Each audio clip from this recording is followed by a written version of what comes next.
नमस्कार मित्रांनो, माझ्या व्हिडिओमध्ये स्वागत असा. आणि आजची सुरुवात होता ती म्हणजे काळ्या वाटाण्याची उसळ आणि पाव. आणि कोणाकोणाक काळ्या वाटाण्याची उसळ आणि पाव आवडतात त्यांनी कमेंटमध्ये सांगा. आणि काळ्या वाटाण्याच्या उसळीबरोबर पाव होते ते म्हणजे चौकोनी पाव. आणि उसळ पाव खाऊन झाल्यावर आम्ही गेलो होतो म्हणजे आजीकडे. त्याच्यानंतर ह्या काय फणस उचलू होता, तर काय ह्या काय जमात नव्हतो.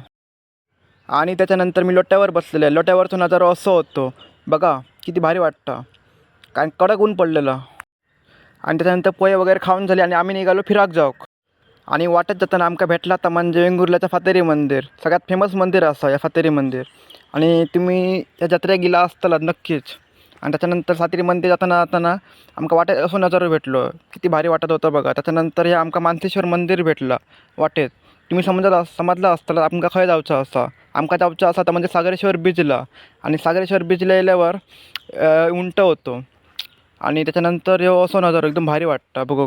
आणि ह्यांच्यानी पाणी बघितल्यावर खुश झाली एकदम, कारण मुंबईत असं पाणी बघूक भेटणार नाही. आणि असं म्हटलं जातं की वेंगुर्ल्याचा समुद्र म्हणजे सगळ्यात स्वच्छ समुद्र असा. आणि खरोखरच स्वच्छ समुद्र होतो. आणि ह्या निळाशार पाणी एकदम बघून आम्ही खुश झालो. आणि मित्रांनो, ही पोरगी थोडा वेळ खेळली समुद्रावर आणि आम्ही जाऊन निघालो ते म्हणजे वेंगुर्ल्यामध्ये फेमस असलेल्या बंदरावरती. आणि ह्यो वेंगुर्ल्याचं फेमस बंदर असा. आम्ही तिकडे येऊन पोचलो. आणि ह्यो नजारा बघा किती भारी वाटतं. आणि ह्यो नजारा बघून आम्ही खुश झालो. आणि त्याच्यानंतर येऊन पोचलो आम्ही वेंगुर्ला बंदरावरती. आणि आम्ही दुपारचा टायमाक गेलो, त्यामुळे कडकडीत ऊन पडलेलं. आणि ह्या कडकडीत ऊन बघून हे कंटाळले, म्हणतं किती कडकडीत ऊन पडलं. त्याच्यानंतर आम्ही येऊन हे काय मासे गरव होते. आणि इकडून झुलता पूल पण दिसतात. त्यानंतर ह्यो ते एका साईडीक खैतरी पडलेलं होतं, हल्ली कोणाक काय समजतच नाही. त्याच्यानंतर ह्यो नजारा बघा किती भारी वाटतं वेंगुर्ला बंदरावरून, एकदम भारी वाटतं. आणि थोडा वेळ बसलो, आराम केलो. आणि त्याच्यानंतर आम्ही बाय बाय करून आम्ही निघालो झुलता पूल बघूक. आणि वेंगुर्ल्याच्या समुद्रात दुपारच्या पुढं असे मोठे मोठे लाटा बघून आम्ही खुश झालो. आम्ही कडेकच बघत होतो लाटा किती येतात. आणि त्याच्यानंतर गाडी इकडे लावलेली, उन्हात होती गाडी. त्याच्यानंतर बघा किती भारी वाटते इकडून नजारा. आणि त्याच्यानंतर आम्ही इलो गाडीजवळ, गाडी एक चावी लावली. आणि आम्ही जाऊन निघालो ते म्हणजे झुलता पूल बघू. आमका जाऊचं होतं झुलता पूल बघू. तिकडनं एवढी आज दुपारची गर्दी नसता, कारण दुपार होती. आणि संध्याकाळची भरपूर गर्दी असते, कारण मे महिना चालू आहे, पर्यटक वगैरे भरपूर येतात. आणि त्याच्यानंतर ही बोटी आपल्याला बघूक भेटले झुलत्या पुलावरती इल्यावरती. आणि इकडनं नजारा बघा किती भारी वाटतं झुलत्या पुलावरून.